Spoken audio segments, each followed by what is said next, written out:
ਵਾਹਿਗੁਰੂ ਜੀ ਕਾ ਖਾਲਸਾ ਵਾਹਿਗੁਰੂ ਜੀ ਕੀ ਫਤਿਹ। ਗੁਰੂ ਪਿਆਰਿਓ, ਅੱਜ ਆਪਾਂ ਅਸ਼ਟਪਦੀ 13ਵੀਂ ਅਤੇ ਪਦ 6ਵਾਂ ਇਹਦੇ ਬਾਰੇ ਵਿਚਾਰ ਕਰ ਜਾ ਰਹੇ ਹਾਂ ਸੱਚੇ ਪਾਤਸ਼ਾਹ ਦੀ ਕਿਰਪਾ ਦੇ ਨਾਲ। ਜਿਵੇਂ ਆਪਾਂ ਅਕਸਰ ਬੇਨਤੀ ਕਰਦੇ ਹਾਂ ਕਿ ਕੋਈ ਵੀ ਪ੍ਰਾਣੀ ਇਸ ਧਰਤੀ ਉੱਤੇ ਇੰਨਾ ਸਿਆਣਾ ਨਹੀਂ ਹੈ, ਇੰਨਾ ਵਿਵੇਕ ਬੁੱਧ ਵਾਲਾ ਨਹੀਂ ਜਿਹੜਾ ਗੁਰੂ ਦੀਆਂ ਰਮਜ਼ਾਂ ਨੂੰ ਸਮਝ ਸਕੇ। ਜਿੰਨੀ ਅਪਾਰ ਕਿਰਪਾ ਸੱਚੇ ਪਾਤਸ਼ਾਹ ਕਰਦੇ ਹਨ, ਉਹਨਾਂ ਹੀ ਪ੍ਰਾਣੀ ਸਮਝਦਾ ਹੈ, ਵਿਚਾਰਦਾ ਹੈ, ਸੁਣਦਾ ਹੈ, ਬੋਲਦਾ ਹੈ। ਸੁਖਮਨੀ ਸਾਹਿਬ ਇੱਕ ਬਹੁਤ ਵੱਡਾ ਅੰਮ੍ਰਿਤ ਦਾ ਖਜ਼ਾਨਾ ਹੈ। ਇੱਕ ਇੱਕ ਅੱਖਰ ਵਡਮੁੱਲਾ ਹੈ। ਸੱਚੇ ਪਾਤਸ਼ਾਹ ਨੇ ਇਨਸਾਨ ਦੀ ਹਰ ਰੋਜ਼ ਸਮੇਂ ਦੀ ਕਿਰਿਆ ਦੇ ਨਾਲ ਬਾਣੀ ਨੂੰ ਜੋੜਿਆ ਹੈ। ਸੁਖਮਨੀ ਸਾਹਿਬ ਦੇ ਵਿੱਚ 24,000 ਅੱਖਰ ਹਨ। ਦਿਨ ਰਾਤ ਦੇ ਵਿੱਚ 24 ਘੰਟਿਆਂ ਦੇ ਵਿੱਚ ਪ੍ਰਾਣੀ ਨੂੰ ਲਗਭਗ 24,000 ਸਵਾਸ ਆਉਂਦੇ ਹਨ। 24 ਅਸ਼ਟਪਦੀਆਂ ਅਤੇ 24 ਘੰਟੇ, ਪਲ ਪਲ ਛਿਨ ਛਿਨ ਤੋਂ ਸ਼ੁਰੂ ਹੋਇਆ ਸਮਾਂ ਸਦੀਆਂ ਤੱਕ ਜਾਂਦਾ ਹੈ। ਪ੍ਰਾਣੀ ਦੀ ਜ਼ਿੰਦਗੀ ਦੇ ਤੱਕ ਉਹਦੇ ਨਾਲ ਸਟੈਪ ਬਾਈ ਸਟੈਪ ਤੁਰਦਾ ਹੈ। ਸਮਾਂ ਵੀ ਮੁੱਕਣ ਵਾਲਾ ਹੈ, ਪ੍ਰਾਣੀ ਵੀ ਮੁੱਕਣ ਵਾਲਾ ਹੈ। ਦੋਨੇ ਹੀ ਕਾਲ ਰੂਪੀ ਹਨ। ਸੱਚੇ ਪਾਤਸ਼ਾਹ ਨੇ ਪ੍ਰਾਣੀ ਨੂੰ ਅਕਾਲ ਦੇ ਨਾਲ ਜੋੜਨ ਦੀ ਬਹੁਤ ਸੌਖੀ ਵਿਧੀ ਆਪਣੇ ਪਿਆਰੇ ਸਿੱਖ ਨੂੰ ਸਮਝਾਈ ਹੈ। ਜੇ ਇਨਸਾਨ ਗੁਰੂ ਦੀ ਦਿੱਤੀ ਹੋਈ ਵਿਧੀ ਨੂੰ ਵਰਤ ਲਵੇ ਤਾਂ ਉਹ ਜਿਉਂਦੇ ਜੀ ਹੀ ਸਰੀਰ ਦੇ ਵਿੱਚ ਰਹਿੰਦਾ ਹੋਇਆ ਉਹ ਆਨੰਦ ਪ੍ਰਾਪਤ ਕਰ ਸਕਦਾ ਹੈ, ਜਿਹਨੂੰ ਦੇਵਤੇ ਲੱਭਦੇ ਫਿਰਦੇ ਹੈ। ਇਨਸਾਨ ਦੇ ਸਰੀਰ ਵਿੱਚ ਆਇਆਂ ਤੋਂ ਬਿਨਾਂ ਉਹ ਨਹੀਂ ਮਿਲਦਾ। ਇਹਦੇ ਵਿੱਚ ਕਿਸੇ ਵੀ ਸਹਾਇਕ ਦੀ ਲੋੜ ਨਹੀਂ। ਜਦੋਂ ਗੁਰੂ ਸਹਾਇਤਾ ਕਰਦਾ ਹੈ, ਉਹ ਵੀ ਲਿਖਤੀ ਰੂਪ ਦੇ ਵਿੱਚ ਹੋਲੀ ਸਕ੍ਰਿਪਚਰ ਦੇ ਰਾਹੀਂ ਗਰੰਟੀ ਦਿੰਦਾ ਹੈ, ਤਾਂ ਹੋਰ ਸਹਾਇਤਾ ਲੈਣ ਦੀ ਕੀ ਲੋੜ ਹੈ। ਆਮ ਤੌਰ ਉੱਤੇ ਦੁਨੀਆ ਬੜੀ ਚਹਿਲ ਪਹਿਲ ਵਾਲੀ ਹੈ, ਮਨ ਖਿੱਚ ਲੈਂਦੀ ਹੈ ਪ੍ਰਾਣੀਆਂ ਦਾ। ਜਿੱਥੇ ਇਸ ਧਰਤੀ ਉੱਤੇ ਅਨੇਕਾਂ ਸੰਤ ਹਨ, ਉਸੇ ਤਰ੍ਹਾਂ ਉਸ ਤੋਂ ਵੀ ਵੱਧ ਅਸੰਤ ਹਨ। ਸਾਧੂ ਬਹੁਤ ਹਨ, ਸੇਵਕ ਬਹੁਤ ਹਨ, ਪਿਆਰੇ ਬਹੁਤ ਹਨ, ਪਰ ਨਾਲ ਹੀ ਹਥਿਆਰੇ ਵੀ ਬਹੁਤ ਹਨ, ਜਿਹੜੇ ਮਨ, ਤਨ ਅਤੇ ਧਨ ਦਾ ਸ਼ੋਸ਼ਣ ਕਰਦੇ ਹਨ। ਇੱਕ ਆਦਮੀ ਵਿਚਾਰਾ ਬਹੁਤ ਛੋਟੀ ਜਿਹੀ ਆਜੂ ਲੈ ਕੇ ਇਸ ਸੰਸਾਰ ਉੱਤੇ ਆਉਂਦਾ ਹੈ, ਪਰ ਉਹਨੂੰ ਠੱਗਣ ਵਾਲੇ ਬਹੁਤ ਹਨ। ਜ਼ਿਆਦਾਤਰ ਉਹ ਆਪਣੇ ਬੁਣੇ ਹੋਏ ਜਾਲ ਦੇ ਵਿੱਚ ਉਹਨੂੰ ਫਸਾ ਲੈਂਦੇ ਹਨ ਅਤੇ ਇਸੇ ਤਰ੍ਹਾਂ ਸੰਤਾਂ ਦੀ ਬੁਣੀ ਹੋਈ ਤਾੜੀ ਦੇ ਵਿੱਚ ਪ੍ਰਾਣੀ ਫਸ ਜਾਂਦਾ ਹੈ। ਧੰਨ ਧੰਨ ਗੁਰੂ ਅਰਜਨ ਦੇਵ ਜੀ ਉਹਨਾਂ ਸੰਤਾਂ ਨੂੰ, ਉਹਨਾਂ ਨਿੰਦਕਾਂ ਨੂੰ, ਉਹਨਾਂ ਦੁਸ਼ਟਾਂ ਨੂੰ, ਉਹਨਾਂ ਪਾਪੀਆਂ ਨੂੰ ਚੇਤਾਵਨੀ ਦਿੰਦੇ ਹਨ ਕਿ ਉਹ ਗੁਰੂ ਦੇ ਪਿਆਰਿਆਂ ਦੇ ਦੋਖੀਓ, ਉਹ ਸੰਤੋ,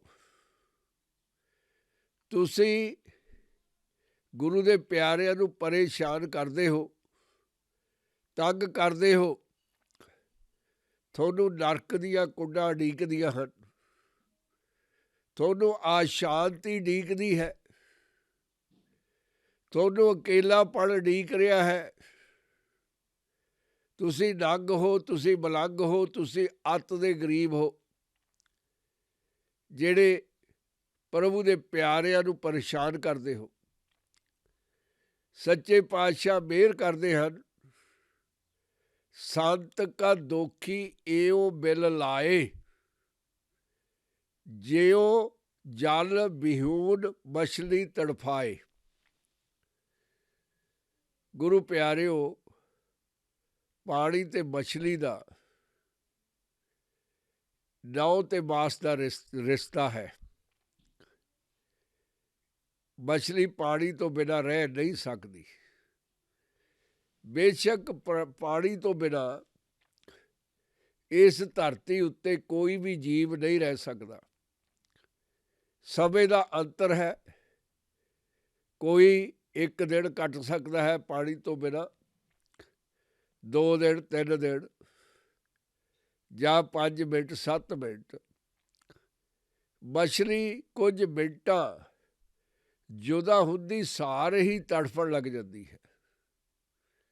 ਪਾਣੀ 'ਚੋਂ ਨਿਕਲੀ ਨਹੀਂ ਤੇ ਉਹਦੀ ਤੜਫੜਾਹਟ ਸ਼ੁਰੂ, ਤੜਫਦੀ ਮਰ ਜਾਂਦੀ ਹੈ ਪਾਣੀ ਤੋਂ ਬਿਨਾਂ। ਇੱਕ ਗੂੜਾ ਸੰਬੰਧ ਹੈ, ਸਰੀਰ ਬਣਿਆ ਇਸ ਤਰ੍ਹਾਂ ਦਾ ਹੋਇਆ ਹੈ ਕਿ ਉਹਦਾ ਇੱਕ ਸਵਰਗ ਹੈ ਪਾਣੀ। ਤੜਫਦੀ ਹੈ, ਪੁਕਾਰਦੀ ਹੈ, ਪਾਣੀ ਕਰਦੀ ਹੈ। ਜੇ ਮਿਲ ਜਾਵੇ ਸਮੇਂ ਸਿਰ ਤਾਂ ਮੁੜ ਕੇ ਉਹ ਉਸੇ ਤਰ੍ਹਾਂ ਹੋ ਜਾਂਦੀ ਹੈ ਤੰਦਰੁਸਤ, ਪਰ ਜਾਂ ਨਾ ਮਿਲੇ ਤਾਂ ਮਰ ਜਾਂਦੀ ਹੈ।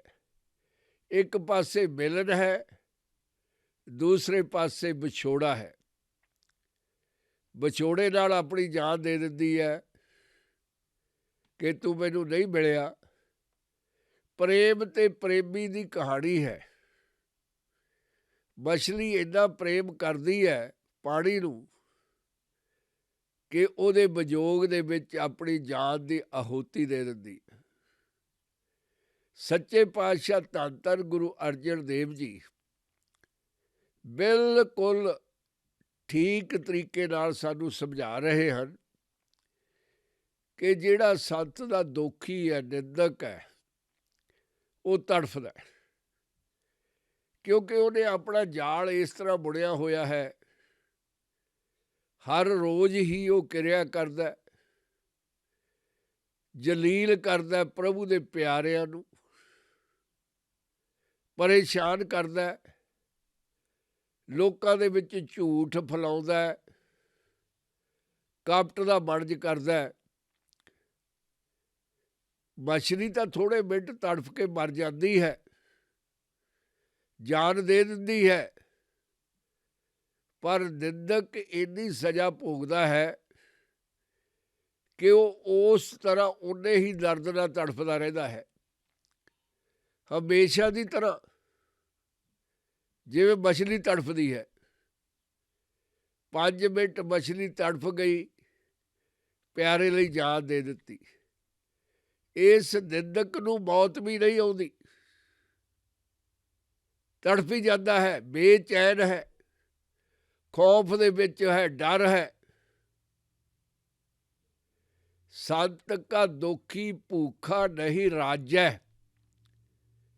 ਜਿਉ ਪਾਵਕ ਈਦਨ ਨਹੀਂ ਤਰਾਪੈ। ਗੁਰੂ ਪਿਆਰਿਓ, ਅੱਗ ਜੇ ਚੰਗਾ ਤਾਂ ਜੀਵਨ ਸਰੋਤ ਹੈ। ਸ੍ਰਿਸ਼ਟੀ ਦਾ ਇੱਕ ਜੀਵਨ ਦਾਨ ਹੈ ਜਦ ਉਹਦਾ ਚੰਗਾ ਰੂਪ ਹੁੰਦਾ ਹੈ। ਸੂਰਜ ਕੀ ਹੈ? ਇੱਕ ਬਲਦੀ ਹੋਈ ਅੱਗ ਦਾ ਗੋਲਾ ਹੈ, ਗੈਸਾਂ ਨਾਲ ਭਰਪੂਰ। ਗੈਸਾਂ ਆਈ ਜਾਂਦੀਆਂ ਹਨ ਦਾਤੇ ਦੀਆਂ, ਆਪਣੇ ਆਪ ਖਿੱਚੀ ਤੁਰਿਆ ਜਾਂਦਾ ਹੈ ਤੇ ਬਲੀ ਜਾਂਦਾ ਹੈ, ਤੇ ਸਾਰੇ ਬ੍ਰਹਿਮੰਡ ਨੂੰ ਐਨਰਜੀ ਦਿੰਦਾ ਹੈ, ਜੀਵਨ ਦਿੰਦਾ ਹੈ। ਜੇ ਸਾਡੀ ਧਰਤੀ ਦੇ ਦੁਆਲੇ ਸੂਰਜ ਦਾ ਪਰਿਵਾਰ ਹੈ ਜਿਹੜਾ, ਉਹਦੀ ਐਨਰਜੀ ਨਾ ਹੋਵੇ ਮਰ ਜਾਵੇਗਾ, ਜੀਵਨ ਖਤਮ ਹੋ ਜਾਵੇਗਾ। ਸੂਰਜ ਦੇ ਵਿੱਚ ਬਾਲਣ ਪਾਉਣ ਵਾਲਾ ਪ੍ਰਭੂ ਆਪ ਹੈ। ਬਹੁਤ ਜ਼ਿਆਦਾ ਬਾਲਣ ਹਰ ਰੋਜ਼ ਪਈ ਜਾਂਦਾ ਹੈ। ਜੇ ਇਹ ਕਿਸੇ ਕਾਲ ਵਾਲੇ ਦੇ ਹੱਥ ਹੋਵੇ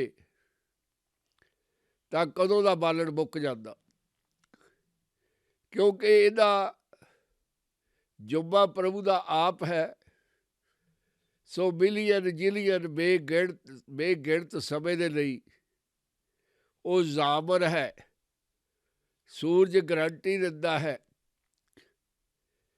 ਪ੍ਰਭੂ ਦੇ ਪਿਆਰਿਆਂ ਨੂੰ ਨਿੰਦਣ ਵਾਲਾ ਉਸ ਅੱਗ ਦੀ ਤਰ੍ਹਾਂ ਹੈ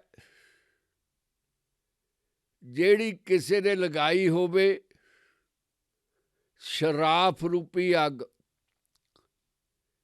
ਜਿਹੜੀ ਘਾਣ ਕਰਦੀ ਹੋਵੇ ਬੇਸਹਾਰੇ ਦਰਖਤਾਂ ਨੂੰ ਸਾੜਨ ਦੇ ਲਈ। ਕਿਸੇ ਦੁਸ਼ਟ ਪਾਪੀ ਨੇ ਅੱਗ ਲਗਾ ਦਿੱਤੀ ਤੇ ਦੁਨੀਆ ਨੂੰ ਚਿੰਤਾ ਦੇ ਵਿੱਚ ਪਾ ਦਿੱਤਾ।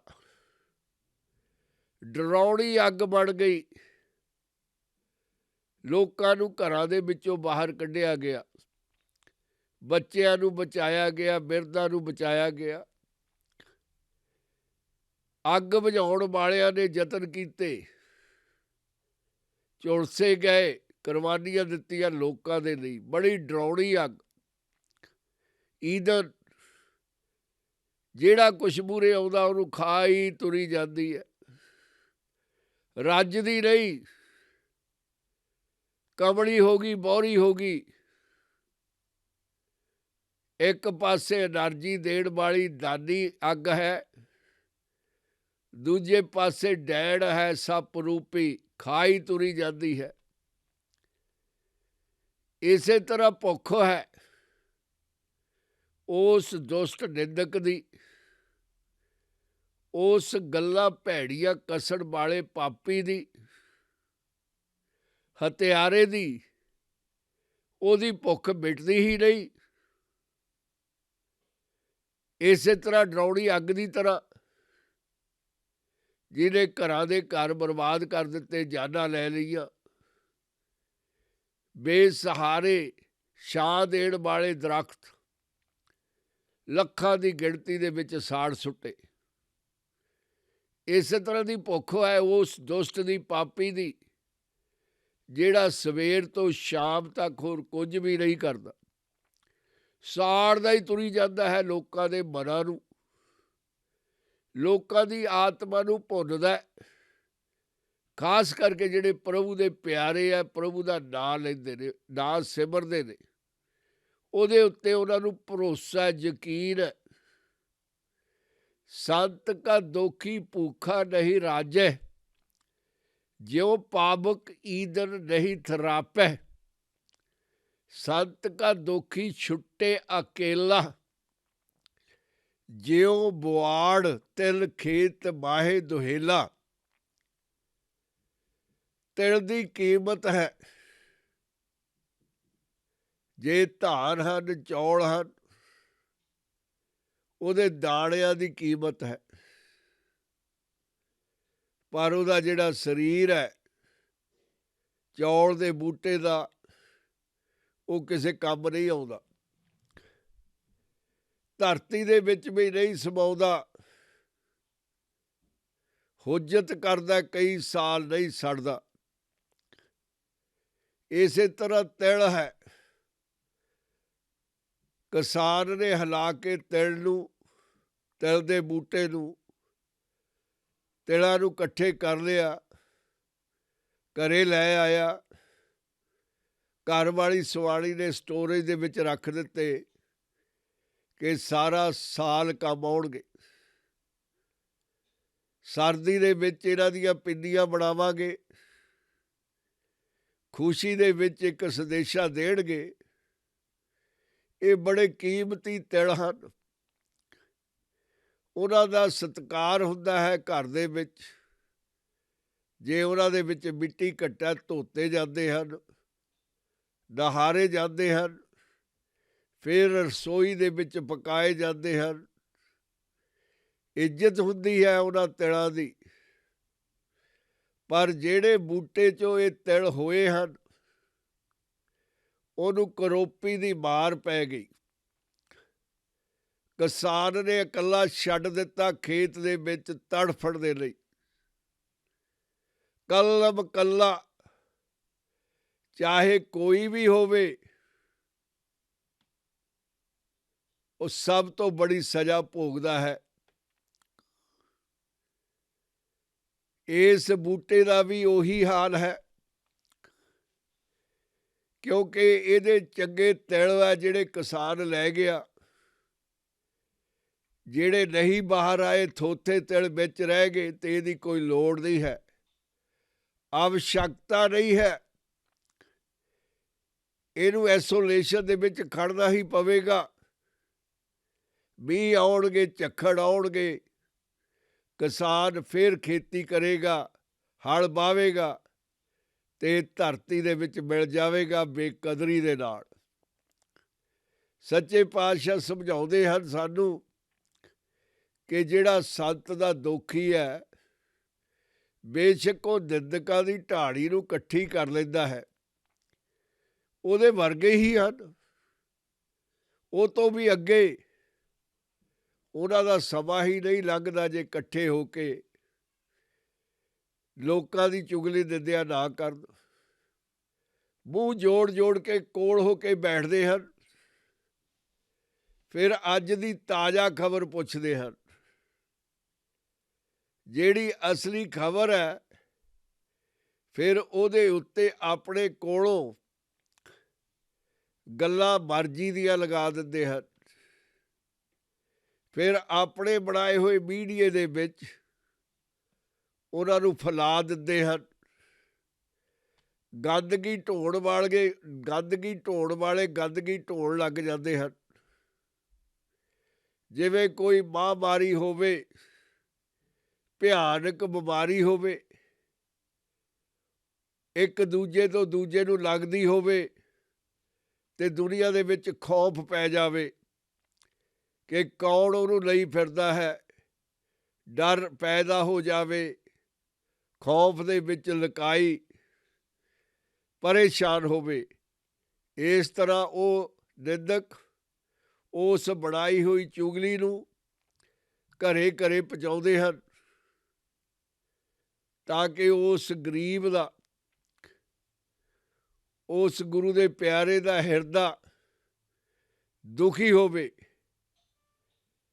ਇਹ ਸਜ਼ਾ ਉਹਨਾਂ ਨੂੰ ਪ੍ਰਭੂ ਦੀ ਦਿੱਤੀ ਹੋਈ ਕਿ ਹਰ ਰੋਜ਼ ਤੁਸੀਂ ਇਹੀ ਕੁਝ ਕਰਨਾ ਹੈ। ਤੁਸੀਂ ਨਫ਼ਰਤ ਦੀ ਬਿਮਾਰੀ ਫੈਲਾਉਣੀ ਹੈ। ਸੰਤ ਕਾ ਦੋਖੀ ਧਰਮ ਤੇ ਰਹਿਤ, ਸੰਤ ਕਾ ਦੋਖੀ ਸਦ ਮਿਥਿਆ ਕਹਿਤ। ਧਰਮ ਕੀ ਹੈ ਗੁਰੂ ਪਿਆਰਿਓ? ਭਲਾ, ਸੱਚਾਈ, ਸਾਦਾਪਣ, ਪਿਆਰ, ਕਾਮ, ਕ੍ਰੋਧ, ਲੋਭ, ਮੋਹ, ਹੰਕਾਰ, ਪੰਜੇ ਤੱਤ ਧਰਮ ਦੇ ਲਈ ਦਾਤੇ ਨੇ ਸਿਰਜੇ ਨੇ। ਪੰਜੇ ਤੱਤ, ਇਹਨਾਂ ਪੰਜਾਂ ਨੂੰ ਬਣਾ ਕੇ ਧਰਮ ਸੰਪੂਰਨ ਹੁੰਦਾ, ਨਹੀਂ ਤਾਂ ਧਰਮ ਅਧੂਰਾ। ਇਹਨਾਂ ਦੀ ਵਰਤੋਂ ਠੀਕ ਹੋਵੇ ਤਾਂ ਧਰਮ ਹੀ ਹੈ। ਜੇ ਇਹਨਾਂ ਦੇ ਵਿੱਚੋਂ ਇਹਨਾਂ ਦੀ ਵਰਤੋਂ ਦਾ ਉਤਰ ਪੁੱਤਰ ਹੋ ਜਾਵੇ ਤਾਂ ਉਹੀ ਜੀਵ ਅਧਰਮੀ ਹੋ ਜਾਂਦਾ ਹੈ। ਸੱਚੇ ਪਾਤਸ਼ਾਹ ਨੇ ਇਹ ਲੀਲਾ ਬੜੀ ਖੂਬਸੂਰਤੀ ਨਾਲ ਬਣਾਈ ਹੈ। ਨਿੰਦਕ, ਚੁਗਲਖੋਰ, ਇਹਨਾਂ ਵਿੱਚੋਂ ਕੁਝ ਤੱਤਾਂ ਨੂੰ ਆਪਣੀ ਮਰਜ਼ੀ ਨਾਲ ਵਰਤਦਾ ਹੈ ਤੇ ਇਹਨਾਂ ਪੰਜਾਂ ਦਾ ਜਿਹੜਾ ਬੈਲੈਂਸ ਹੈ ਉਤਲ ਪੁਤਲ ਹੋ ਜਾਂਦਾ ਹੈ।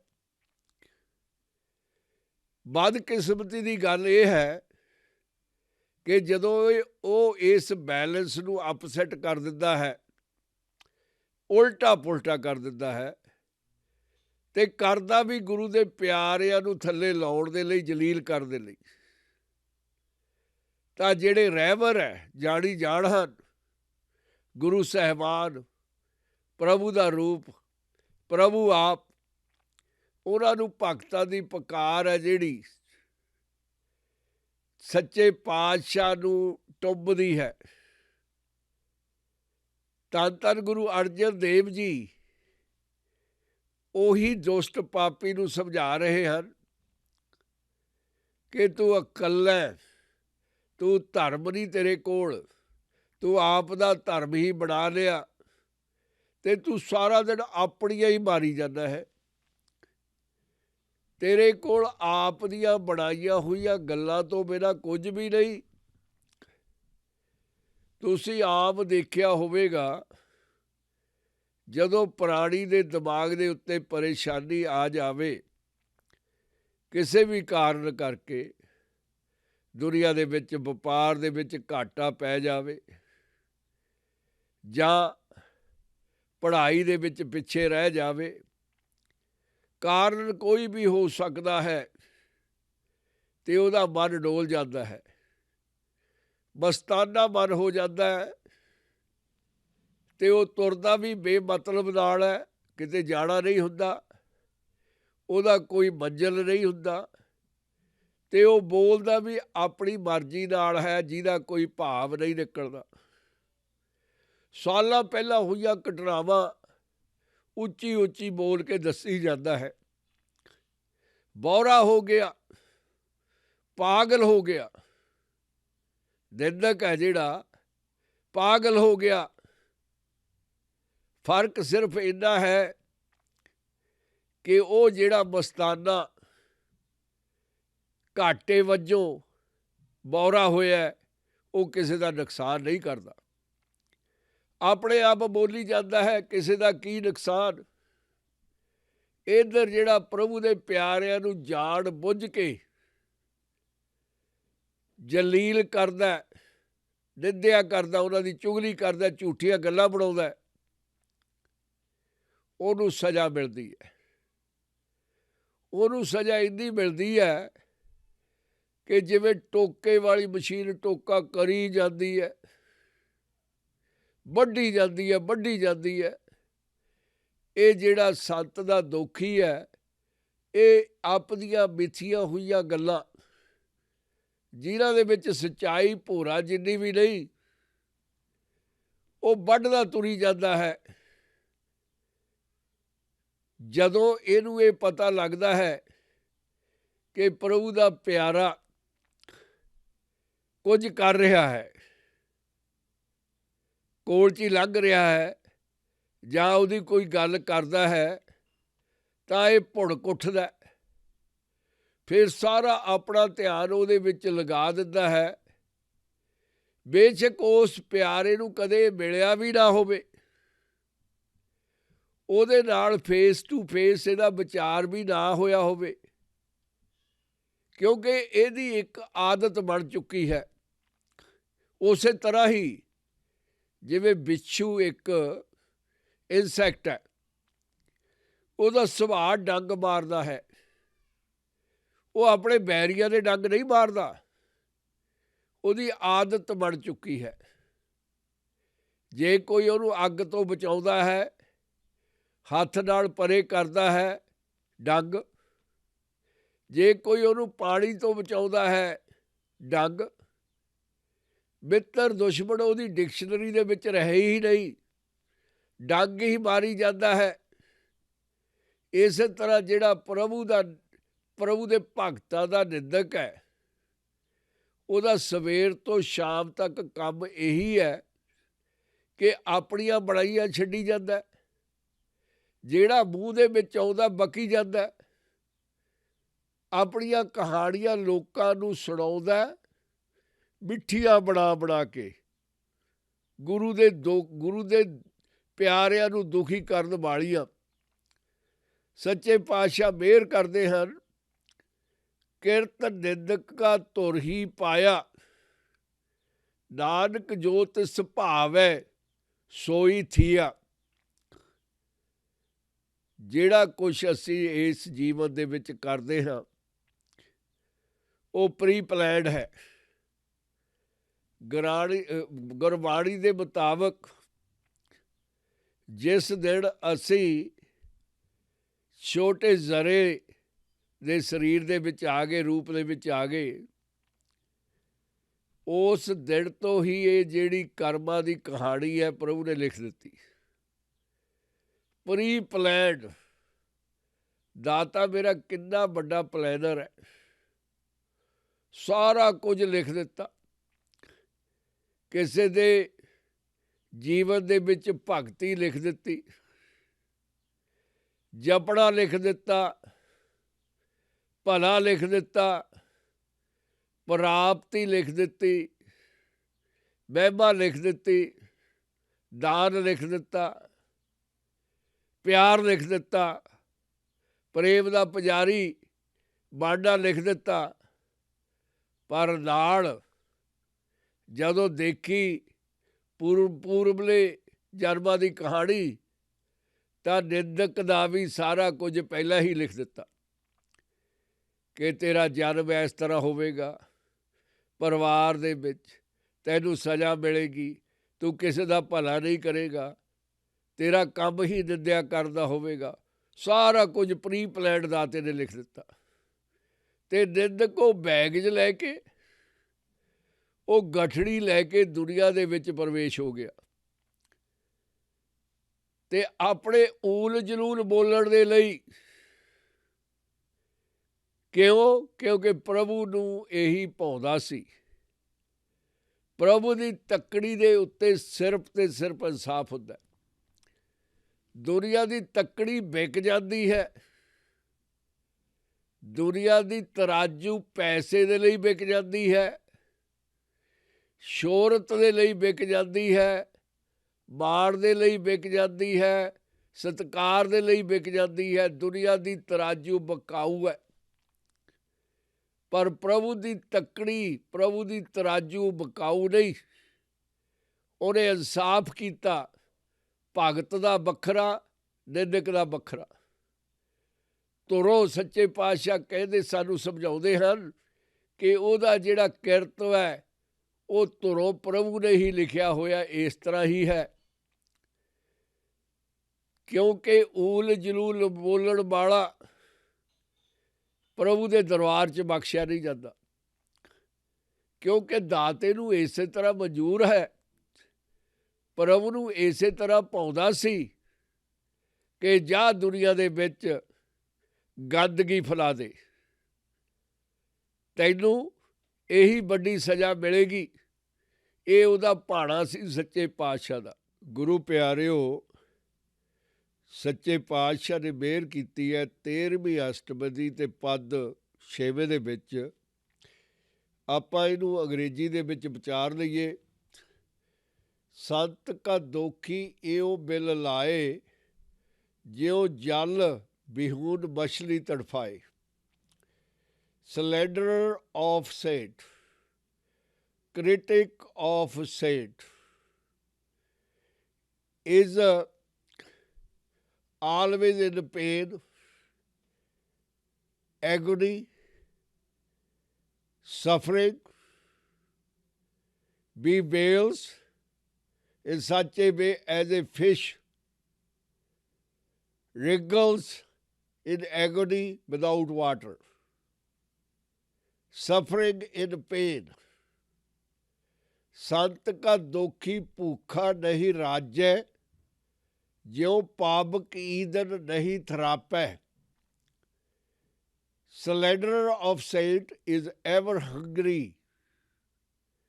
and is not satisfied, as the fire is not as fire is not satisfied without fuel. Always fire is unsatisfied. Put more fuel, more fuel, more fuel. That's the way hunger of Guru lovers critic is. Criticizer always criticize Guru's beloved one without any reason. संत का दोखी छुटे अकेला, ज्यों ब्योड़ तिल खेत में दहेला। Same way, saint's calumniator is left alone, like the miserable sparrows see same stalk in the field. All alone, stalk of sesame, no value of it. Farmer took good sesames home and left that plant alone in the field for suffering in isolation. That is the biggest punishment. संत का दोखी धर्म ते राहत, संत का दोखी सद मिथ्या कहत। The slanderer of saint is without any faith. He don't have any faith. His faith is himself. His faith is his ego. His faith is his I-ness. And he always explores his I-ness. He lives in an imaginary world of his own. The saint's calumniator is devoid of faith. Saint's calumniator ever utters falsehood. His story is always false. Self-made story. किरत निंदक का धुर ही पाया, नानक जो तिस भावे सोई थिया। The fate of the calumniator is so ordained from the beginning. Nanak, whatever pleases him, that takes place. The calumniator is left alone, always pain, talk like madman, self-made stories. All is given to him by God because his previous actions of life. ਗੁਰੂ ਪਿਆਰਿਓ, ਧੰਨ ਧੰਨ ਗੁਰੂ ਅਰਜਨ ਦੇਵ ਜੀ ਨੇ ਸੁਖਮਣੀ ਸਾਹਿਬ ਦੇ ਵਿੱਚ ਸਾਨੂੰ ਵਿਚਾਰ ਦੇ ਲਈ, ਗੋਸ਼ਟੀ ਦੇ ਲਈ, ਸਮਝ ਦੇ ਲਈ ਪ੍ਰੇਰਿਆ। ਤਜਰਬਾ, ਵਿਚਾਰ ਗੁਰੂ ਸਾਹਿਬਾਨ ਨੇ ਆਪਣੇ ਸਿੱਖਾਂ ਦੇ ਉੱਤੇ ਅੰਮ੍ਰਿਤ ਵਾਂਗੂ ਬਰਸਾਇਆ ਹੈ। ਉਹਨਾਂ ਨੂੰ ਭਰਮ ਭੁਲੇਖੇ ਦੇ ਵਿੱਚੋਂ ਕੱਢਿਆ ਹੈ। ਕਰਾਮਾਤ ਕਹਿਰ ਦਾ ਨਾਮ ਹੈ। ਮਿਰੇਕਲਸ, ਮੈਜਿਕ, ਸ਼ਕਤੀ, ਇਹ ਤੋਂ ਇਨਸਾਨ ਨੇ ਕੀ ਲੈਣਾ ਹੈ। ਪ੍ਰਭੂ ਨੇ ਬਹੁਤ ਵੱਡੀ ਕਰਾਮਾਤ ਕੀਤੀ ਹੈ ਇਸ ਬ੍ਰਹਿਮੰਡ ਨੂੰ ਬਣਾ ਕੇ। ਬੇਸ਼ੁਮਾਰ ਬ੍ਰਹਿਮੰਡਾਂ ਦੀ ਰਚਨਾ ਕੀਤੀ ਹੈ ਪ੍ਰਭੂ ਨੇ। ਇਦੋਂ ਵੱਡੀ ਕਰਾਮਾਤ ਹੋ ਹੀ ਨਹੀਂ ਸਕਦੀ। ਸੜਕਾਂ ਉੱਤੇ ਨਾਟਕ, ਚੇਟਕ, ਜਾਦੂ ਦਿਖਾਉਣੇ ਮਦਾਰੀਆਂ ਦਾ ਕੰਮ ਹੈ ਜਾਂ ਦਰਕਾਰਿਆਂ ਦਾ ਕੰਮ ਹੈ, ਹਥਿਆਰਿਆਂ ਦਾ ਕੰਮ ਹੈ। ਗੁਰੂ ਦੇ ਪਿਆਰੇ ਇਹਨਾਂ ਜਾਦੂ ਟੂਣਿਆਂ ਤੋਂ ਦੂਰ ਰਹਿੰਦੇ ਹਨ। ਉਹਨਾਂ ਦੀ ਸਭ ਤੋਂ ਵੱਡੀ ਕਰਾਮਾਤ ਸੇਵਾ ਹੈ। ਗੁਰੂ ਨਾਨਕ ਸਾਹਿਬ ਸੱਚੇ ਪਾਤਸ਼ਾਹ ਨੇ ਸੱਚਾ ਸੌਦਾ ਕੀਤਾ। ਇਨਵੈਸਟਮੈਂਟ ਆਪਣੇ ਪਿਤਾ ਜੀ ਨੂੰ ਪ੍ਰਸੰਨ ਕਰਨ ਦੇ ਵਾਸਤੇ। ਬੇਸ਼ੱਕ ਪਿਤਾ ਜੀ ਨੂੰ ਇਹ ਪਤਾ ਨਹੀਂ ਸੀ ਕਿ ਮੇਰੇ ਮੁੰਡੇ ਦੀ ਇਨਵੈਸਟਮੈਂਟ ਕਿਸ ਤਰ੍ਹਾਂ ਦੀ ਹੋਵੇਗੀ। ਬੇਸ਼ੱਕ ਪਿਤਾ ਜੀ ਨੇ ਸੁਣਦੇ ਸਾਰ ਗੁੱਸਾ ਕਰ ਲਿਆ, ਭੁੜਕ ਪਏ। ਦੁਨੀਆ ਦੀ ਮਾਇਆ ਦੇ ਵਿੱਚ ਲੁੜਕ ਗਏ ਤੇ ਉਸ ਇਨਵੈਸਟਰ ਨਾਨਕ ਦੇ ਮੂੰਹ ਦੇ ਉੱਤੇ ਸੱਜੇ ਹੱਥ ਨਾਲ ਖੱਬੀ ਗੱਲ੍ਹ ਉੱਤੇ ਚਪੇੜ ਜੜ ਦਿੱਤੀ, ਗੁੱਸਾ ਦੱਸਣ ਦੇ ਲਈ ਕਿ ਪੁੱਤਰ ਇਹ ਪੈਸਾ ਕਮਾਉਣ ਵਾਲਾ ਕੰਮ ਨਹੀਂ, ਇਹ ਪੈਸਾ ਲਟਾਉਣ ਵਾਲਾ ਕੰਮ ਹੈ ਜਿਹੜਾ ਤੂੰ ਕਰਕੇ ਆਇਆ। ਇਹਦੇ ਨਾਲ ਪੱਟੇ ਜਾਵਾਂਗੇ। 20 ਰੁਪਈਏ ਤਾਂ ਚਲੇ ਗਏ, ਪਰ ਮੇਰੇ ਪੁੱਤਰ, ਮੇਰੇ ਇਕਲੌਤੇ ਬੇਟੇ, ਮੇਰੇ ਜਿਗਰ ਦੇ ਟੁਕੜੇ, ਤੈਨੂੰ ਆਦਤ ਪੈ ਜਾਵੇਗੀ ਲਟਾਉਣ ਦੀ, ਤੂੰ ਬਰਬਾਦ ਹੋ ਜਾਵੇਗਾ। ਦੁਨੀਆ ਦੇ ਵਿੱਚ ਮੈਂ ਤੇ ਕਾਲੂ ਦਾ ਨਾਂ ਨਹੀਂ ਰਹੇਗਾ, ਵੰਸ਼ ਖਤਮ ਹੋ ਜਾਵੇਗਾ। ਪਰ ਬਾਬੇ ਨੇ ਨਾਨਕ ਇਨਵੈਸਟਰ ਨੇ ਖੁਸ਼ ਹੋ ਕੇ ਕਿਹਾ, ਪਿਤਾ ਜੀ ਇਹ ਸੱਚਾ ਸੌਦਾ, ਲੰਗਰ ਦਾ ਭੁੱਖਿਆਂ ਨੂੰ ਜਿਹੜੇ ਨਾਮ ਜਪਦੇ ਆ, ਪ੍ਰੀਤਮ ਦਾ ਦਿਨ ਰਾਤ, ਪਿਤਾ ਜੀ ਇਹ ਲੰਗਰ ਇਸ ਧਰਤੀ ਦੇ ਨਾਲ ਅਮਰ ਹੋ ਜਾਵੇਗਾ। ਲੱਖਾਂ ਕਰੋੜਾਂ ਦੇ ਵਿੱਚ ਫੈਲ ਜਾਵੇਗਾ, ਅਰਬਾਂ ਦੇ ਵਿੱਚ, ਗਿਣਤੀ ਵੀ ਨਹੀਂ ਹੋਵੇਗੀ। ਮੇਰੇ ਪੂਜਨੀਕ ਪਿਤਾ ਜੀ, ਗਿਣਤੀ ਕਰਨ ਵਾਲੇ ਵੀ ਗਿਣਤੀ ਨਹੀਂ ਕਰ ਸਕਣਗੇ। ਇਹ ਇਨਵੈਸਟਮੈਂਟ ਤੇਰੇ ਲਾਡਲੇ ਦੀ ਇੰਨੀ ਫੈਲ ਜਾਵੇਗੀ, ਪਿਤਾ ਜੀ ਰਹਿੰਦੀ ਦੁਨੀਆ ਤੱਕ ਤੁਹਾਡਾ ਨਾਂ ਅਮਰ ਹੋ ਜਾਵੇਗਾ। ਲੋਕ ਸਲਾਹੁਣਗੇ ਕਿ ਮੈਂ ਤੇ ਕਾਲੂ ਦੇ ਮੁੰਡੇ ਨੇ ਅਸਲੀ ਇਨਵੈਸਟਮੈਂਟ ਕੀਤੀ ਹੈ, ਰੀਅਲ ਇਨਵੈਸਟਮੈਂਟ ਕੀਤੀ ਹੈ। ਬਾਕੀ ਦੀਆਂ ਪਿਤਾ ਜੀ ਇਨਵੈਸਟਮੈਂਟਾਂ ਹੁੰਦੀਆਂ ਰਹਿਣਗੀਆਂ, ਆਉਂਦੀਆਂ ਰਹਿਣਗੀਆਂ, ਧਨ ਦੀਆਂ, ਜਾਇਦਾਦਾਂ ਦੀਆਂ, ਪੁੱਤਰਾਂ ਧੀਆਂ ਦੀਆਂ। ਪਰ ਮੇਰੇ ਪੂਜਨੀਕ ਪਿਤਾ ਜੀ, ਤੇਰੇ ਬੇਟੇ ਦੀ ਇਨਵੈਸਟਮੈਂਟ ਹਮੇਸ਼ਾ ਦੇ ਲਈ ਧਰਤੀ ਦੇ ਨਾਲ ਅਮਰ ਹੋ ਜਾਵੇਗੀ। ਲੋਕ ਯਾਦ ਕਰਨਗੇ ਸੱਚਾ ਸੌਦਾ ਗੁਰੂ ਨਾਨਕ ਦਾ 13-13, ਬਸ 13 ਹੀ 13। ਗੁਰੂ ਪਿਆਰਿਓ, ਧੰਨ ਧੰਨ ਗੁਰੂ ਅਰਜਨ ਦੇਵ ਜੀ ਨੇ ਨਾਨਕ ਦੀ 5ਵੀਂ ਜੋਤ ਨੇ ਉਹਨਾਂ ਦੁਸ਼ਟਾਂ ਪਾਪੀਆਂ ਜਿਨ੍ਹਾਂ ਦਾ ਕਰਮ ਤੇ ਧਰਮ ਨਿੰਦਣ ਦਾ ਹੀ ਹੈ, ਉਹਨਾਂ ਬਾਰੇ ਸਾਨੂੰ ਸਮਝਾਇਆ ਹੈ ਕਿ ਉਹਨਾਂ ਨੂੰ ਕੀ ਸਜ਼ਾ ਮਿਲਦੀ ਹੈ। ਜਿਹੜੇ ਪਿਆਰੇ ਨੇ ਉਹ ਇੰਨੇ ਪਿਆਰੇ ਬਣ ਜਾਂਦੇ ਹਨ ਕਿ ਅਕਾਲ ਪੁਰਖ ਉਹਨਾਂ ਨੂੰ ਆਪਣਾ ਰੂਪ ਬਖਸ਼ ਦਿੰਦਾ ਹੈ, ਜਨਮ ਤੋਂ ਰਹਿਤ ਕਰ ਦਿੰਦਾ ਹੈ, ਉਹਨਾਂ ਦਾ ਮਰਨਾ ਮੁੱਕ ਜਾਂਦਾ ਹੈ, ਸਦਾ ਹੀ ਜਿਉਂਦੇ ਹਨ, ਕਾਲ ਤੋਂ ਅਕਾਲ ਬਣ ਜਾਂਦੇ ਹਨ, ਇਸ ਧਰਤੀ 'ਤੇ ਖਿੜੇ ਰਹਿੰਦੇ ਹਨ। ਕਰੂਪ ਬੜਾ ਦੂਰ ਚਲੇ ਜਾਂਦਾ ਹੈ, ਕਿਉਂਕਿ ਜਿਹੜੀ ਅੰਦਰ ਆਤਮਾ ਦੀ ਪ੍ਰਸੰਨਤਾ ਹੈ ਉਹ ਸੂਰਜ ਦੀ ਰੋਸ਼ਨੀ ਵਾਂਗੂ ਦਗ ਜਾਂਦੀ ਹੈ।